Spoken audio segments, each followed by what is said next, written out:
Inilah keayaan di tempatna residen. Harita residen keur ngayakeun babalagempagan. Sakabeh pajabat kapercayaanna oge opsir kenil karumpul di ruangan barariung karesidenan. Pok presiden kadenge ngomong, "Dengar oleh kalian semua, hari ini Ik mau ngirim pasukan buat Menir Jensen yang sudah bertindak sama dia. Bahkan Menir Hendrik hampir saja dia bunuh." Cek residen ngomong ke balarea. Salah seorang pajabat karesidenan anu ngaran Menir Douglas ngacungkeun deungeunna rek mere usul. "Maaf presiden, apa boleh aku kasih saran?" Cek Menir Douglas. "Iya, bagus. Apa saran kamu orang Menir?" Tembal residen. "Apa perlu kita kirim pasukan yang begitu banyak buat nangkap satu orang saja, Tuan Residen? Apa mungkin nantinya malah menimbulkan kesalahpahaman dengan orang pribumi, terutama mereka yang tidak suka sama pemerintah Hindia Belanda? Ik khawatir malah kita nanti bentrok dengan mereka." Cek Menir Douglas. Residen ngahulang, "Aya benerna oge omongan Menir Douglas teh. Lamun sampai bentrok yang urang pribumi malah bakal beki barabe, bakal ngalantarankeun karugian gede. Pasti ti pihak maena oge bakal loba nu korban."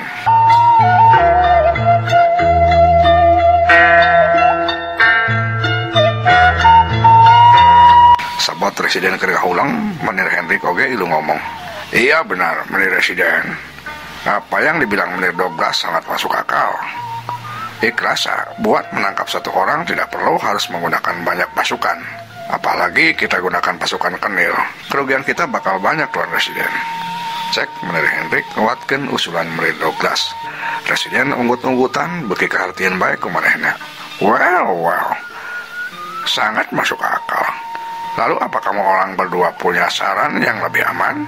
Residen minta pendapat deui. Menir Hendrik jeung Menir Douglas silih reret. Tuluy Menir Hendrik ngomong deui, "Ik punya saran lagi, Tuan Residen. Gimana kalau kita minta bantuan Syekh Nurianta? Dia seorang ulama berpengaruh, dia orang baik. Dia juga gurunya Menir Edward. Ik yakin karena ini juga menyangkut Menir Edward, murid kesayangannya, pasti Syekh Nurianta akan mau bantu kita, Tuan Residen." Cek Menir Hendrik mere usul deui. Residen unggut-unggutan deui bungaheun. Ya, Ik sangat setuju. Selama ini kita punya hubungan baik dengan padepokan Syekh Nurianta. Coba tolong kamu orang hubungi dia, cek Residen. "Baik Menir Residen, Ik sendiri yang akan pergi ke padepokan Syekh Nurianta. Tapi Ik minta izin juga untuk ditemanin sama Nyai Randita, sebab dia orang sepupunya Syekh Nurianta." Cek Menir Hendrik. "Ya, itu bagus. Silakan. Cek Residen. Satuluyna babalagempagan ditutup ku Residen. Sakabeh nu aya di dinya bubar. Ari Menir Hendrik tuluy indit rek nepungan Nyai Randita. Anu maksudna mah rek menta dianter nepungan Syekh Nurianta di padepokana. Cag urang teu heula.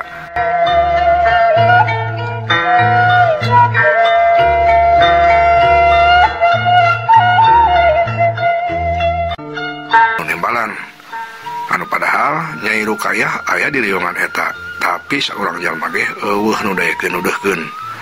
Lantaran ari Nyai Rukayah teh salah saurang jalma anu dipikolot di eta lembur. Gaganti basulan salakina anu kacaturkeun leungit sampai ka ayeuna can aya beja caritana. Atuh nempo jalma-jalma anu ngan saukur caricing kitu teh. Ayeuna urang caturkeun heula Menir Jensen, manehna katempokeun luntang-lantung sorangan di luareun markasna. Pikiranna beuki reuwet lantaran sersan Jubeh anu diperintahkeun pikeun nepungan Residen can aya datang deui, malah can aya beja-bejana can. Apa yang terjadi sama sersan Jubeh? Kenapa dia orang belum juga datang? Apa jangan-jangan ada sesuatu terjadi sama dia orang? Gerentas Menir Jensen. Keur kitu kurunyung seorang anggota kenil anak buah Sinendi mere laporan, napas tengah hegak bakat tingku sasah-sasahna jeung capek. "Lapor Tuan, keadaan benar-benar gawat. Pasukan kita diserang sama pasukan Rukmana. Kita terdesak Tuan." Cek eta soldadu. Atuh Menir Jensen anu keur ngarasa pusing teh beuki ambek bae. "Apa daom Syekh? Apa kamu orang bilang, ha? Sersan Rukmana dan pasukannya sudah bergabung sama musuh Tuan. Mereka menyerang kita Tuan." Cek soldadu nu tadi malikan deui omonganna. Menir Jensen benar-benar ambek ngegebrag beja lan waktosna seep hapunten kakiranganna. Mugia katampi kalayan kabingahan. Assalamualaikum warahmatullahi wabarakatuh.